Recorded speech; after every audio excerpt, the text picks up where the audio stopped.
예, 한 주간 잘 지내셨죠? 우리 가정에서 예배드리는 모든 분들 못 뵙고 있지만 건강하시기를 바랍니다. 지난주 우리는 안식일에 관한 말씀을 드렸습니다. 안식일에 관한 말씀은 따분한 말씀이 아니고요.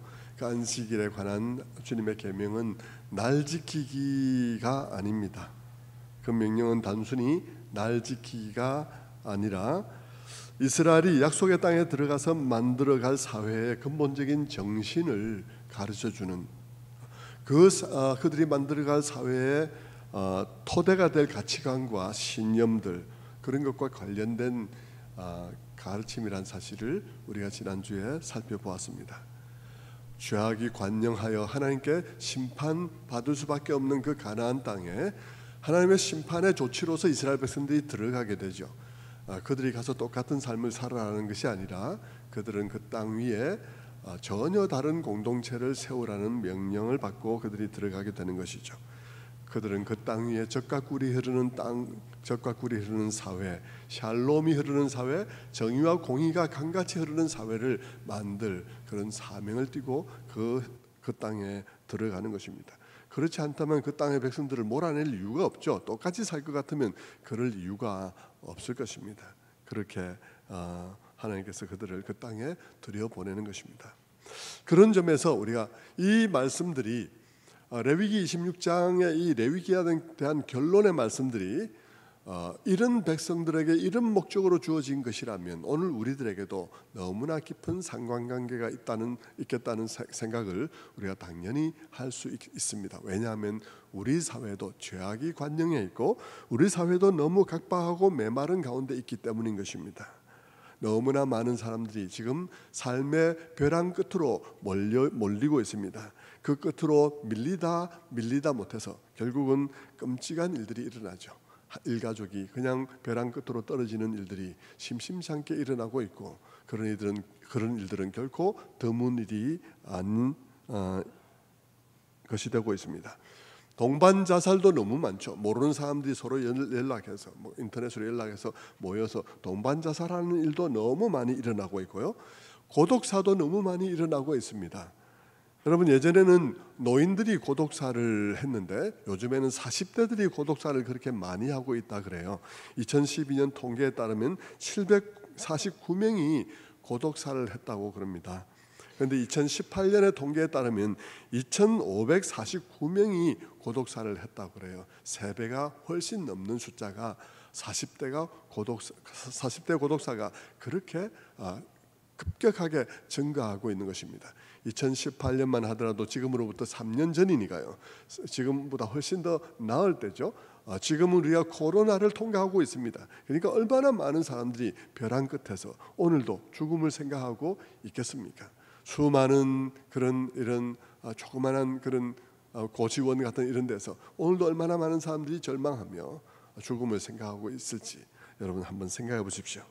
세상이 과학이 급속도로 발전하고 AI다 뭐다 해서 과학의 무슨 그 발명과 발달의 어떤 혜택들이 너무나 좀 급격하게 증가해 가고 있지만 또 많은 사람들은 그런 과학의 혜택으로부터 그런 발전의 혜택으로부터 소외되어 있는 것입니다.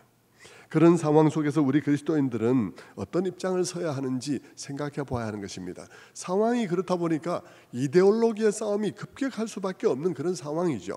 그런 격렬할 수밖에 없는 상황이죠.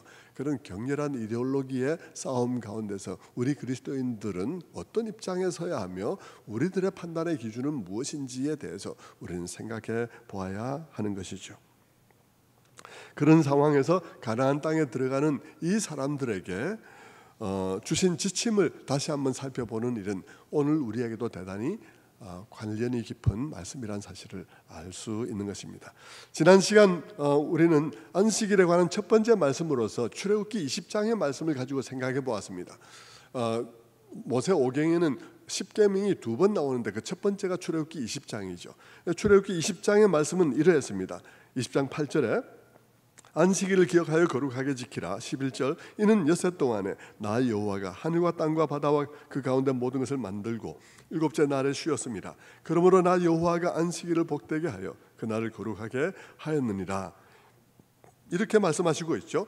출애굽기에서는 안식일을 지키라고 하면서 그렇게 지켜야 할 이유로 창조를 이야기하고 있습니다. 하나님께서 창조의 날에 6일간 창조하시고 7일째에 쉬셨다는 것입니다. 그러나 여러분, 이 말은 하나님이 쉬셨으니까 너희도 쉬라 하는 이런 단순한 얘기는 아니라고 말씀을 드렸죠. 이 말은 하나님께서 6일간에 창조하신 그 창조가 완전했고 7일째는 그 완전한 창조를 누리는 날이었다. 그래서 이 7일째의 안식은 모든 창조가 지향하고 있는 그 목적지였고, 모든 피조물들은 그 하나님의 안식에 그 완벽한 조화와 그 완벽한 그런 아름다움에 동참하여 그것을 누리도록 되어 있는 것이 하나님의 창조라는 것입니다.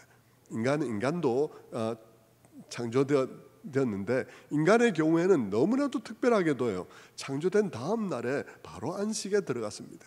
자기가 뭘 한 것도 아닌데 모든 수고는 하나님께서 하시고 인간을 그 창조 그 안식의 날에 안식하도록 하나님께서 하신 것이죠. 그러니까 이 안식일은 단순히 하루 쉬고 그 다음 날에 또 이렇게 일하는 이런 종류의 안식이 아니고, 이 모든 6일간의 창조가 영원히 계속되는 7일째의 안식에 들어가도록 창조된 영원한 날로서의 안식일인 것이죠.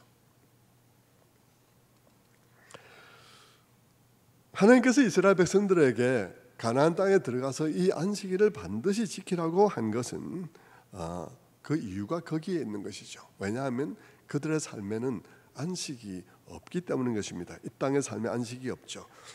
안식의 상태를 잃어버리고 이 땅의 사람들은 말할 수 없는 불안 가운데서 쉼 없이 노동을 하고 있는 것입니다. 이것을 하면 안전할까? 이것을 하면 내가 평생토록 별일 없이 살 수 있을까? 사람들은 그렇게 자기들의 안식을 추구하면서 이렇게 하면 안전할까? 저렇게 하면 안전할까? 하면서 쉬지를 못하는 거예요. 끝없이 불안하고 끝없이 일하며 그 노동이 끝이 나지 않는 그런 상황 속에서 사람들이 살아가고 있는 것입니다. 그래서 이 안식일 날에 하나님께서 하나님의 창조를 묵상함으로써 하나님께서 처음 세상을 지으실 때는 그러하지 않았다는 사실을 기억하게 하는 것입니다. 하나님이 처음 세상을 지으실 때는 세상이 그러하지 않았고, 하나님께서는 모든 만물을 너무나 완전하고 완벽하게 지으시고는 그들 모두를 그것을 누리는 상태, 곧 안식으로 초대하셨는데 이제 그들이 그것을 잃어버리고 있는 것입니다. 이 세상이 그것을 잃어버리고 있는 것이죠. 그래서 그들로 하여금 이 안식일에 왜 그것을 잃어버렸는지, 하나님께서 처음에 그렇게 창조하지 않았다는 사실과 아울러서 왜 잃어버렸는지를 생각하게 하는 것입니다. 인류조상 아담과 하와 때에 그들이 하나님께서 주신 그 안식에 만족하지 아니하고 하나님 밖에서 다른 것으로부터 더 큰 만족, 더 큰 안식을 얻고자 했기 때문에 하나님의 안식에서 쫓겨났다는 사실을 알게 되는 것이죠. 그러면서 그들은 그 묵상을 하게 되면서 자연스럽게 마음에 생각하게 되는 것이 무엇이겠습니까? 그것은 하나님께로 돌아가야 한다는 것입니다. 우리가 하나님께로 돌아가야겠구나 하면서 하나님에 대해서 묵상하기 시작하는데, 그 하나님을, 창조의 사건 속에서 하나님을 묵상하기 시작하는 것이죠. 어떤 하나님이신가 하고 그 창조주 하나님을 생각해 보니까 그 하나님은 모든 만물에게 안식을 주시기 위해서 수고하시고 안식을 준비하셔서 모든 만물이 그 안식에 참여하도록 그렇게 하신 분이 하나님이란 사실을 알게 되는 것이죠. 하나님은 어떤 분이신가 하니까 그 하나님은 온 만물을 지으실 수 있는 능력이 있는 하나님이시면서도 그 능력을 만물의 안식을 위해서 사용하신 분이란 사실을 알게 되는 것입니다. 특별히 아까도 말씀드린 것처럼 인간은 6일째에 창조되어서 아무것도 안 하고 7일째에 하나님의 안식에 들어가는 그런 특권도 누리게 되었으니까 하나님이 인간을 어떻게 생각하시는지도 그 사실 속에서 알게 되는 것이죠. 다른 족속들, 다른 부족들의 신관에서 인간처럼, 인간이란 그냥 신들이 힘든 일, 굳은 일, 허드렛 일을 시키기 위해서 똘마니로 만든 그런 존재가 인간이 아니고, 하나님께서는 인간을 귀히 여기셔서 그분의 안식에 초대하여 그 안식을 누리고 그 안식 속에서 하는 노동조차 그들에게 기쁨이 되고 만족이 되고 보람이 될 수 있도록 그렇게 하신 것이 하나님이라는 사실을 알게 되는 것이죠. 그러면 여러분 거기서 깨닫게 되는 게 뭐겠습니까? 인간에게 있어서 그 모든 생명과 그 능력과 그 모든 것들은 다 하나님의 선물이라는 사실을 알게 되는 것이죠. 여러분 안식일에 하나님의 창조와 하나님에 대해서 묵상을 해서 그 묵상이 여기에까지 이르게 되고 그 묵상을 주일마다 듣고 또 주일마다 묵상하게 되면 그 사람은 이 땅에서 어떤 삶을 살게 되겠습니까? 마음에 안식일이 있는 사람, 마음에 안식일이 새겨져 있는 사람은 이 땅에서 어떤 삶을 살아갈까요? 이 땅에서 어떤 가치관과 사상으로 살아가게 되겠습니까? 그는 자기의 능력을 어떻게 사용하게 되겠습니까? 자기만을 위해서 사용할까요? 그런 사람이 하나님께서 모든 만물을 자신의 안식에 참여하기 위하여 지으시고 그 모든 만물을 지으시고 능력을 사용하시고 그리고 그 능력으로 지으신 만물들을 자기가 만드신 그 안식에 들어와서 누리도록 하신 그 하나님을 믿는 사람이 내만 안식해야 되겠다고 생각하겠습니까? 나만 안식하면 된다고 생각하는 방식으로 살아갈 수 있을까요? 그렇지 못할 것입니다. 그 안식이 마음속에 있고 그 안식일을 통해서 창조의 하나님을 묵상하고 그분이 그렇게 능력을 사용한 것을 아는 사람들은 내 삶 자체가, 내 안식 자체가, 내 능력 자체가 선물이라는 사실을 알게 될 것입니다. 그들의 이런 인식과 가치관이 거기에서 만들어지는 공동체를 뒷받침해 줄 때 거기에 어떤 공동체가 세워질까요? 이스라엘 백성들이 다 안식일을 생각하면서 그 이스라엘 백성들이 다 안식일을 통해서 하나님을 바라보고 하나님이 어떤 분이신지를 그들이 알게 된다면 그들이 그런 마음으로 뒷받침하는 그 공동체는 어떤 공동체가 되겠습니까? 그 공동체가 젖과 꿀이 흐르는 공동체가 되는 것입니다.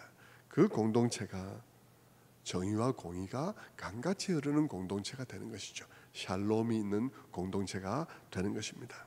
안식일을 지키는 이유는 그렇게 해서 무슨 날 지키기를 하라는 것이 아니라 바로 이 하나님의 창조를, 이 복된 창조를 묵상하라는 것입니다. 그리고 그 창조에 나타난 하나님에 대한 진리와 창조에 나타난 원리들을 마음에 담으라는 것이죠. 그것이 안식일의 기능인 것입니다. 그날에 모든 일을 멈추는 것은 이것을 하기 위한 멈춤이지 멈춤을 위한 멈춤이 아닙니다. 많은 사람들은 마치 멈춤을 위한 멈춤인 것처럼 너 그날 일했나 안 했나, 너 장사했나 안 했나 이것만 따지는 그런 경우들이 너무나 많은데 여러분 그날은 멈춤을 위한 멈춤이 아닙니다. 이것을 위한 멈춤이죠. 그 안식일을 통해서 하나님께 단순히 예배드리는 것이 아니라 그 하나님이 어떤 분이신지를 마음 깊이 깨달아서 그분에 대한 깨달음이 나의 가치관이 되고 인생관이 되고 나의 모든 그런 신념이 될 수 있도록 하는 날이 안식일인 거예요.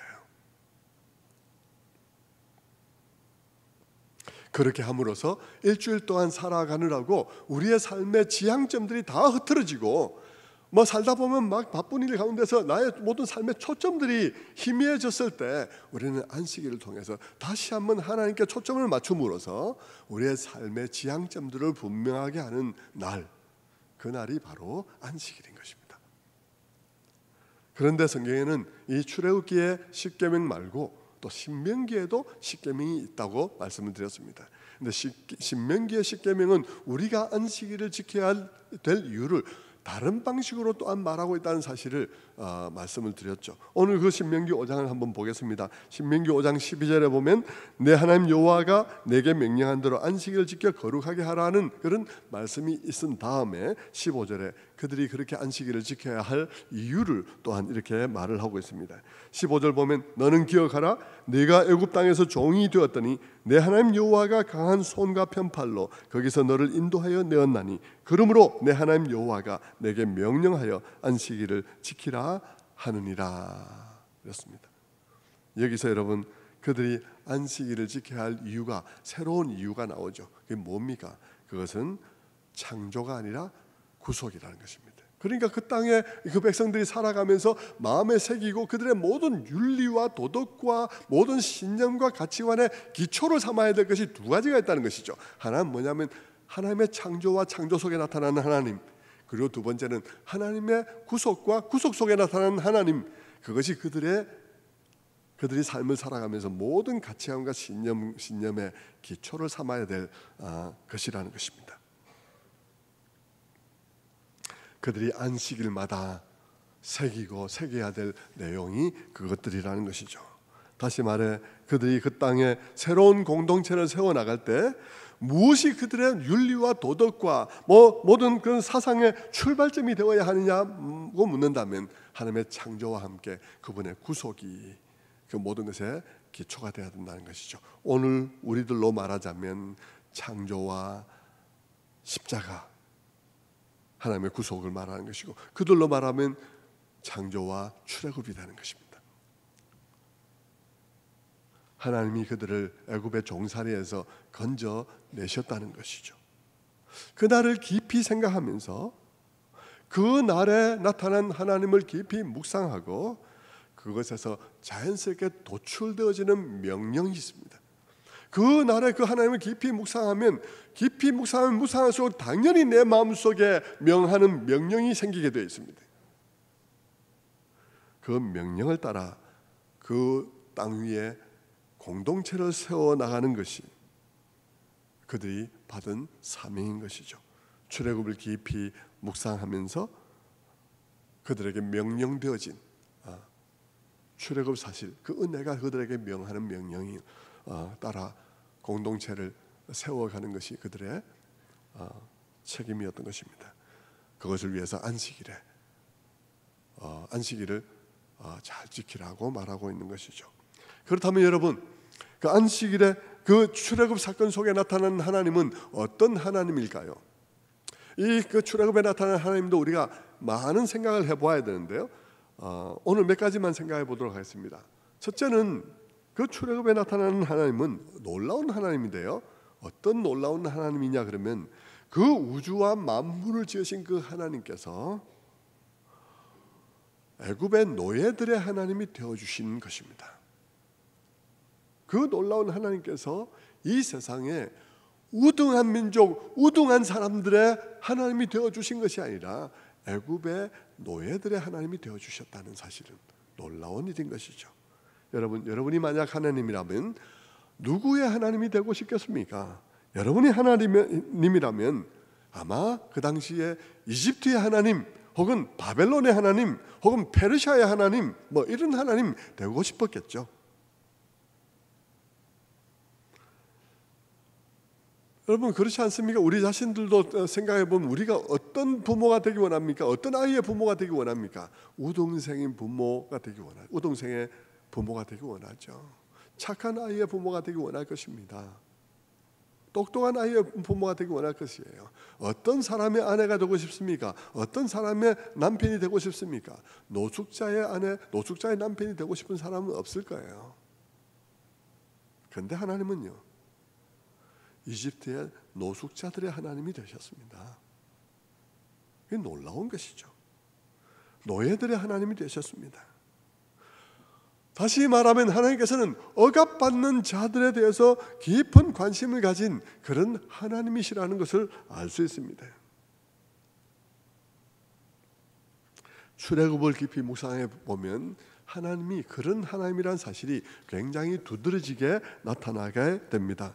물론 출애굽이 일어나게 된 것은 하나님의 오랜 작전 가운데 일어났죠. 아브라함을 부르기 전에 이미 하나님의 마음속에 이런 계획은 다 있었습니다. 그래서 그 계획을 따라 일어나는 것이긴 하지만, 그러나 이 출애굽이 일어나는 가까운 원인, 가까이 있으면서 이 출애굽을 촉발시키게 된 어떤 원인은 뭐냐 그러면, 하나님께서 그 원인을 삼으신 일이 뭐냐 그러면 그 이집트 땅에서 울부짖는 히브리인들의 부르짖음이었습니다. 그들이 억압받고 인권 유린당하고 있는 그 사건이 하나님으로 하여금 움직이게 한 것입니다. 하나님께서 그것을 불쌍히 여긴 것입니다. 하나님께서 그것을 보시고 그 마음이 움직인 것이죠. 출애굽기 3장 9절은 그래서 이렇게 말합니다. 이제 가라. 이스라엘 자손의 부르짖음이 내게 달하고 애굽 사람이 그들을 괴롭히는 학대도 내가 보았으니. 하나님께서는 여러분 이 땅 위에서 학대당하는 보시고 마음이 움직이시는 하나님이라는 것입니다. 하나님이 어떤 분이신지를 드러내는 것이죠. 그러므로 여러분 이스라엘에게 이 땅의 공동체를 만들어 가게 하시는 그 하나님은 어떤 하나님이시냐? 그분은 사회 속에서 억압받고 있는 사람들에게 특별한 관심을 가지고 반응하시는 분이라는 것입니다. 이 세상에서 사람을 억압하는 시스템에 대해서 특별한 관심을 가지고 계신 분이시라는 것입니다. 그분은 그럴 수밖에 없는 게요. 그분은 만물을 지으신 하나님이시기 때문에 그렇습니다. 만물을 지으셨기 때문에 그분의 마음은 만물을 두루 사랑하시는 마음을 가지고 있습니다. 모든 사람에 대해서 따뜻한 마음을 가지고 계신 분이 바로 그 하나님이시죠.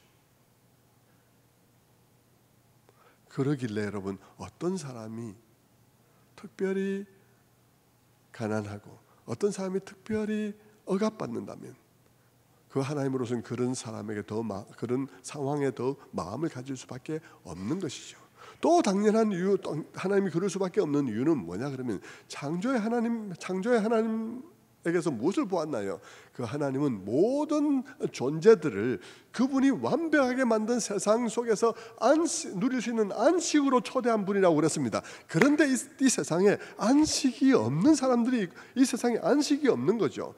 안식이 없어서 아브라함을 불러서 안식 주시려고 아브라함을 부르셨는데 그래서 아브라함을 부르셨을 뿐만 아니라 이 세상에 안식이 없는 중에서도 특별히 더 안식이 없는 사람들이 있다는 것입니다.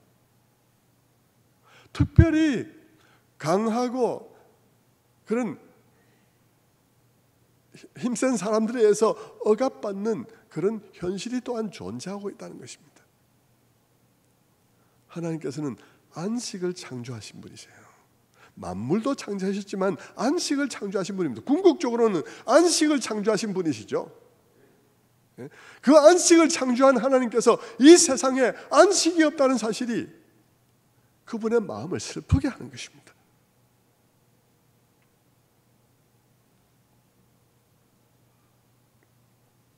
그것은 여러분 이 세상에 억압받는 사람들이 더 선하기 때문이 아니에요. 억압받는 사람들이 선이기 때문도 아닙니다. 그것은 하나님께서 만물을 두루 사랑하시기 때문이죠. 사람들이야 여러분 억압하는 사람이나 억압받는 사람이나 다 죄인입니다. 억압하는 사람이 억압으로 인해서 더 큰 죄를 짓고 있겠죠. 그러나 여러분 하나님께서는 안식을 창조하시고 모두가 안식에 들어가기를 원하셨고 그 안식이 깨어졌을 때 아브라함을 부르면서 다시 안식을 주시기 원하셨던 분이시고 지금도 그 안식을 위해서 일하시고 계신 분이시기 때문에 한 사회 속에 안식이 없는 상태가 지속되어지고 그 안식이 없는 상황에 대해서 관심을 가지지 않을 때 하나님께서 그것을 슬프게 보신다는 것입니다.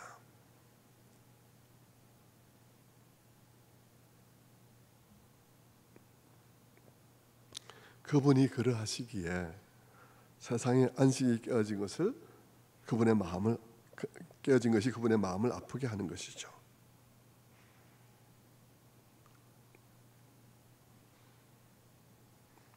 안식일은 바로 그분의 그러함을 묵상하는 날입니다. 여러분 그분의 그러함을 묵상하고 또 그분의 그러함에 대해서 듣고 또 들으면 어떻게 되겠습니까? 그것이 우리의 안에 가치관이 되고 신념이 되고 판단의 기준이 되고 선악의 기준이 되는 것이죠. 그것이 우리 사회의 공통적인 인식이 되면 얼마나 좋겠습니까? 어떤 지혜와 가치관이 될까요? 그 모든 것이 어떤 지혜와 가치관이 될까요? 그것은 어떤 묵상을 하느냐에 따라서 어떻게 깊이 묵상하느냐에 따라서 다를 수 있는데요. 만약 여러분이 매주 이 출애굽에 대해서, 출애굽 사건에 대해서 묵상하고 또 묵상하면 어떤 지혜를 얻게 될까요? 어떤 깨달음을 얻게 되는 것일까요? 여러분, 오늘 그것에 대해서 조금 한번 나누어 보십시다. 여러분, 모세가 애굽에서 태어났을 때 그때 이스라엘 백성들이 무엇을 하고 계셨는지 아십니까? 그때 이스라엘 백성들은 당연히 종살이를 하면서 강제 노동을 하고 있었죠. 그런데 어떤 건설 현장에 동원됐는지 아십니까? 어떤 건설 현장에 동원되어서 강제 노동을 하고 있었는지 아십니까? 성경에는 그게 나와 있거든요. 그게 출애굽기 1장 11절이에요. 11절을 보면 감독들을 그 위에 세우고 그들에게 무거운 짐을 지워 감독들을 그들 위에 세우고 그들에게 무거운 짐을 지워 괴롭게 하여 그들에게 바로를 위하여 국고성 비돔과 람셋을 건축하게 하니라. 그렇습니다. 그들의 지금 강제노동 현장이 어디입니까? 비돔과 람셋에 있는 국고성을 짓는 현장이었습니다. 국고성이 뭐죠?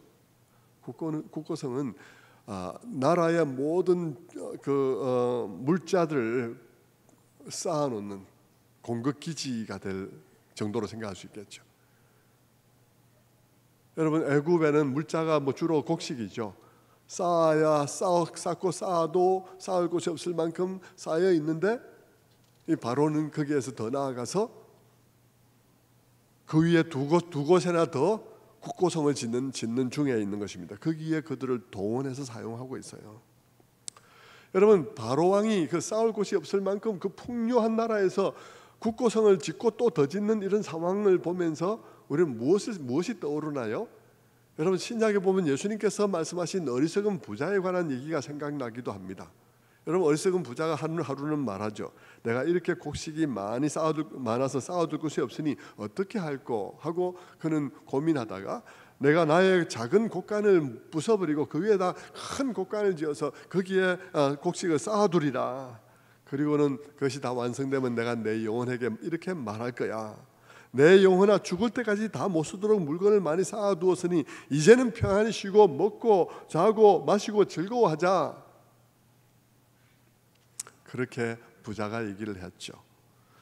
하나님께서 말씀하십니다. 그것을 보시고 이 어리석은 자야, 내가 오늘 밤에 내 영혼을 데려갈 텐데 그러면 이 많은 것이 누구의 것이 되겠느냐 하십니다. 여러분, 이 부자의 이야기에서 중요한 것은 이 부자에 관한 하나님의 평가입니다. 물질을 많이 쌓았다는 게 중요한 게 아니고 하나님이 그 부자를 어떻게 보고 있냐가 중요해요. 뭐라고 보고 있냐 그러면 어리석은 자야 라고 보고 있습니다. 왜 어리석은 자입니까? 그가 오늘 밤에 갈 건데, 그가 오늘 밤에 갈 건데 이 부자가 무슨 생각을 하고 있냐 그러면요, 내가 이것을 쌓고 더 쌓으면 그것이 나의 안전이 되고 그것이 나의 기쁨이 되고 그것이 나의 자랑이 되고 그것이 나의 삶의 의미가 될 거라고 생각하고 있는 것입니다.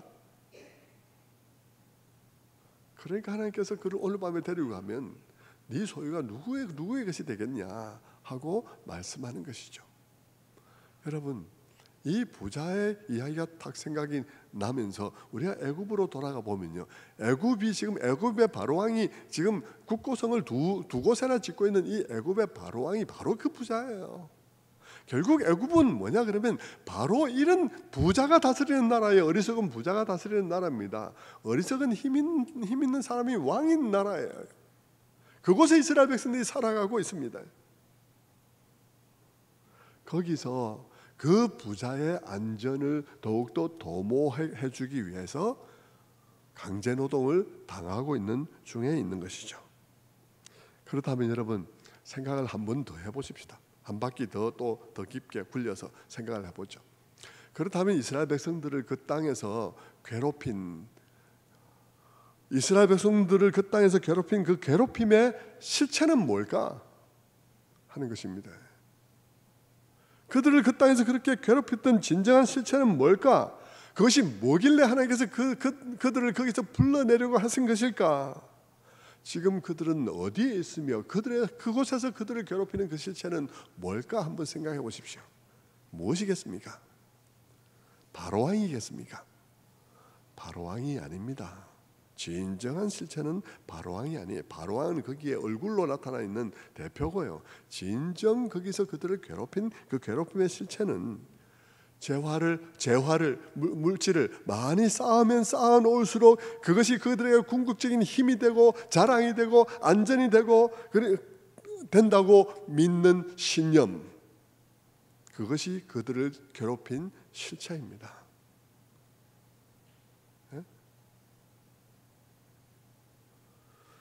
많이 쌓아놓기만 하면 그것이 나를 안전하게 하고, 많이 쌓아놓으면 그것이 나의 자랑이고, 많이 쌓아놓으면 그것이 나의 인생의 의미다 라고 믿는 신념, 그 신념이 지배하고 있는 사회, 그 사회가 그들을 괴롭힌 실체예요.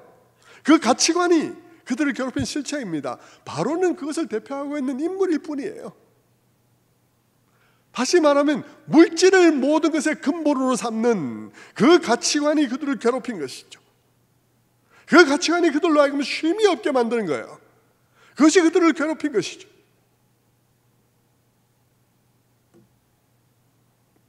물질에서 근본적인 안정과 기쁨이 나온다고 믿으니까, 그것에서 우리의 존재의 가치와 자랑이 나온다고 믿으니까, 거기에는 물질은 있는데 사람은 없어요. 인권이 없는 거죠. 히브리인들이 거기서 인간 대접을 받을 수가 없는 것입니다. 그들은 다른 사람들의, 힘 있는 사람들의 안정과 만족을 위한 도구에 불과하게 된 것입니다. 그러니 여러분, 그렇게 물질이 중요하고 물질 속에서 나의 모든 자랑과 안전이 나온다고 믿는 가치관이 지배하는 사회이니까 인간의 권익의 침해는 당연한 것이고요, 집도 주지 않고 벽돌을 만들려고 하는 것은 당연한 것입니다. 원가 절감해야 될 거 아니겠습니까? 원가를 절감해야지. 그렇게 집을 주지 않으면서도 벽돌을 만들라는 지시를 내리면서도 일말의 양심의 가책도 없는 것이 바로 그것이, 왜? 그것은 물질을 더 많이 긁어 모으면 모을수록 안전이 된다고 믿는 가치관이 지배하는 곳이기 때문인 것입니다.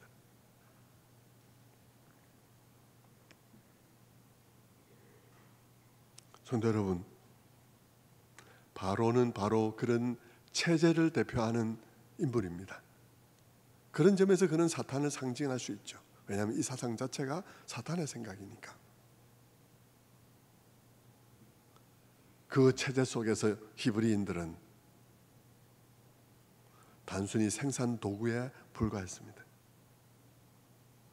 그들은 거기에 그런 체제의 일부로 존재를 하고 있었습니다. 그리고 그런 체제의 일부로 그 체제를 떠받치는 일에 동원이 되고 있었던 것이죠. 여러분, 모세를 통해서 들려온 소리, 내 백성을 보내라, 내가 그들을 광야에서 나를 섬기게 하리라 하는 말씀은 이렇게 물질이 왕이 되고 물질이 우상이 되어져서 물질이 지배하고 그것 때문에 쉼이 없고 그것 때문에 인권도 없는 그런 사회 속에 들려온 놀라운 소리였습니다. 그것은 놀라운 소리죠. 그것은 정말 그 세계에서는 들어보지 못한 다른 소리였습니다. 출애굽기 5장 1절에 말씀하죠. 내 백성을 보내라.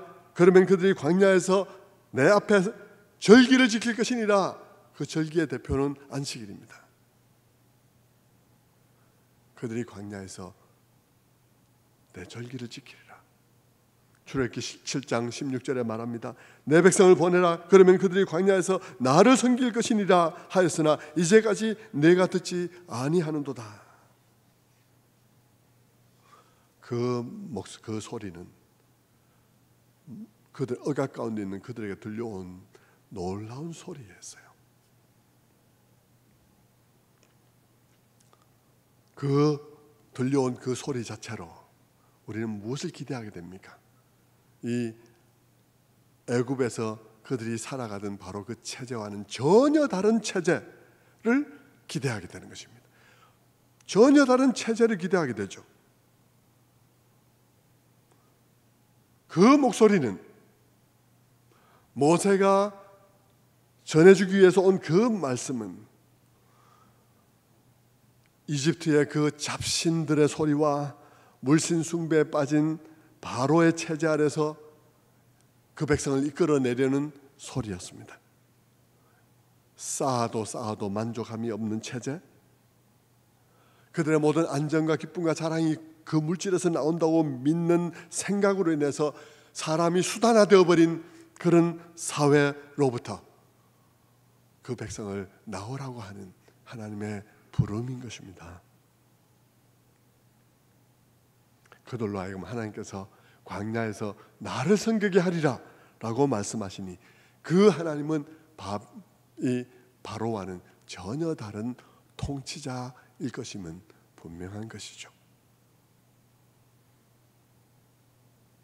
하나님께서는 그들로 하여금 광야에 나와서 이 바로와는 전혀 다른 체제 아래서 하나님을 섬기며 자유하고 평등한 하나님 나라를 경험하도록 그들을 불러내게 된 것이죠. 그것이 출애굽입니다. 성도 여러분, 그 출애굽을 안식일에 묵상하라는 것입니다. 여러분, 그 출애굽을 해서 그들이 광야에서 경험한 것은 무엇입니까? 그들이 광야에서 경험한 것은 이런 거예요. 만나와 메추라기입니다. 그것은 무엇이죠? 내가 너희의 공급자다 하는 것입니다. 불과 구름 기둥이었습니다. 그것은 뭐죠? 내가 너희의 인도자요 보호자라는 것입니다. 아말렉과의 싸움을 겪었습니다. 그건 뭐죠? 내가 너희의 니시 깃발이라는 것입니다. 내가 너희의 승리라는 것입니다. 그들이 광야에서 경험한 것은 마라의 쓴물이 단물로 변하는 것입니다. 무엇이죠? 여호와 라파, 내가 너희의 치유자라는 것입니다. 그들이 광야에서 경험한 것은 반석에서 나는 물이었습니다. 그것은 무엇을 의미하는 것입니까? 내가 너희의 만족이라는 것입니다. 하나님께서 그들의 모든 것이라는 것이죠. 하나님 밖에 섬길 리가 없다는 얘기를 해주고 있는 것입니다. 너의 모든 안정과 너의 모든 공급, 너의 모든 만족, 너의 모든 행복이 다 내게 있다는 것을 사실을 말해주고 있는 것이죠. 그러면서 하나님께서는 그들에게 우상을 버리고 안식일을 지킬 것을 지키라는 계명을 수용하도록 준비해 가고 있는 것입니다. 만나를 주실 때 하나님께서는 6일 동안 만나를 주시고 6일째에는 2배를 주셨습니다. 그리고 7일째는 주시지 않음으로써 하나님이 그들을 보호하시고 인도하시며 공급하시되 안식일을 지켜 그 안식일 가운데서 하나님의 창조와 구원을 묵상하기를 원하신다는 사실을 드러내셨습니다. 다음에 안식일의 계명을 줄 때에도 그들이 만나를 경험한 그들이 그것을 받아들일 수 있도록 하신 것이죠. 그러면서 하나님께서는 십계명을 주시며 요구하시는 것입니다. 그 십계명을 주시면서 안식일을 지키라라고 말씀하심으로써 하나님께서 요구하신 것은 무엇이겠습니까? 다음 시간에 좀 더 살펴볼 텐데요. 하나님께서 요구하신 것은 한마디로 말하면 이 세상 속에서 저항의 정신으로 살아라 하는 것입니다. 애굽에서 바로 왕이 살아가는 방식, 그 바로 왕이 살아가는 그 모든 물질주의적인 세계 속에 속해서 거기에서 하나의 부품으로서 그 체제를 떠받드는 그런 방식으로 살아가지 말고 나와서 하나님을 경험하고 그 하나님에 대한 경험과 그분에 대한 신뢰와 믿음 위에서 저항의 정신으로 세상을 살아가라. 세상의 방식에 대해서 저항하는 정신으로 살아가라. 그 저항의 정신으로 살아가기 위해서 주일마다 모여서 다시 우리의 초점을 맞추고 다시 한번 우리의 사격의 영점을 조정하고 우리의 심령을 창조의 하나님으로, 우리의 심령을 구속의 하나님으로 채워서 그래서 일주일의 삶을 저항의 정신으로 살아가라 하는 것이 안식일의 기본 목적인 것입니다.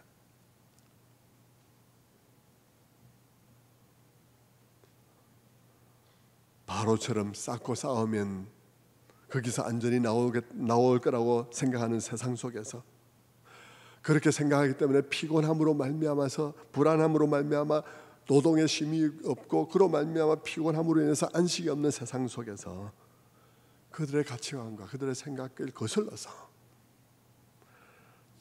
저항하며 살아가도록 요구하고 있는 것, 그것이 안식일입니다. 날 지키기가 아니에요. 날 지키기가 아닙니다.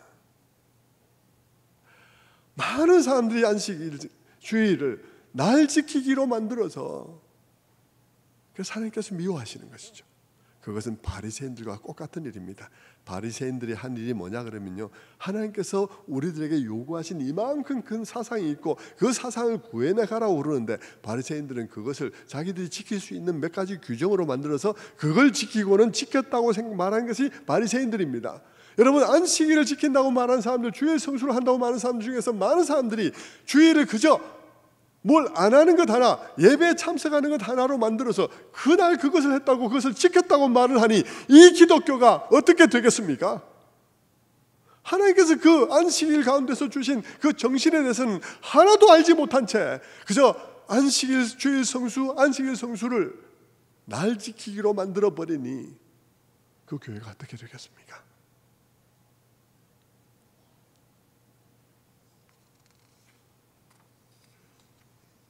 말이 안 되는 것이죠. 성도 여러분, 여러분의 마음속에 안식일에 관한 것들 여러분의 마음속에 잘 새기기 바랍니다.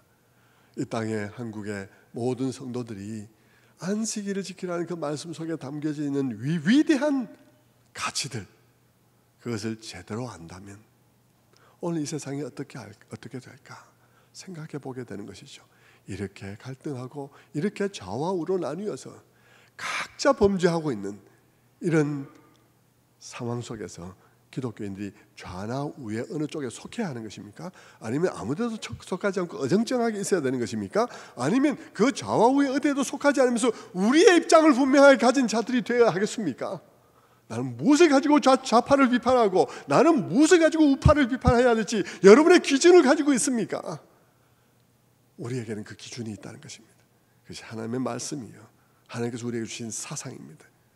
그 사상을 기준으로 우파는 우파대로, 좌파는 좌파대로 참 되먹지 못한 일들이 너무 많은 것이죠. 그것에 대해서 날석에 우리는 이야기해가며 하나님의 말씀으로 모여들 수 있도록, 좌도 우도 그쪽으로 수렴될 수 있도록 하는 일들을 기독교인들이 해야 하는 것입니다. 기독교인 정치인들이 어느 정당에 속해 있든 간에 그 정당이 하나님의 말씀을 기준으로 다가갈 수 있도록 역할을 해야 되는 것이죠. 모두가 다 그 당이 정하는 당론의 그 잘못된 부분까지도 다 그렇게 수용하고 그런 방식으로 하는 일들이 계속되어져서는 아니 되는 것입니다. 성도 여러분, 이런 일들, 이런 마음을 가지고 여러분 기독교인들이 안식일에 주님 창조의 하나님, 또 구속의 하나님, 그 하나님으로 우리의 마음을 채우고 우리가 처해 있는 그 곳, 그 직장, 그 학교, 그 일터에서 그런 정신으로 살아가고 하게 된다면 어떤 일이 벌어지겠습니까? 많은 곳에 하나님의 말씀이 미치게 되겠죠. 그것에 대해서 저는 이 설교를 시편 19편의 말씀을 인용함으로써 마치고자 합니다. 시편 19편에 보면요, 하나님께서 그렇게 말씀하시죠. 이 시편 19편을 통해서 이 토라시라 그러거든요. 이 하나님의 율법을 노래한 시입니다. 그 노래하면서 하늘이 하나님의 영광을 선포하고 궁창이 그의 손으로 하는 일을 나타내는도다. 날은 날에게 밤은 밤에게 지식을 전하니 언어도 없고 말씀도 없으며 들리는 소리도 없으나 그의 소리가 온 땅에 통하고 그의 말씀이 세상 끝까지 이르도다.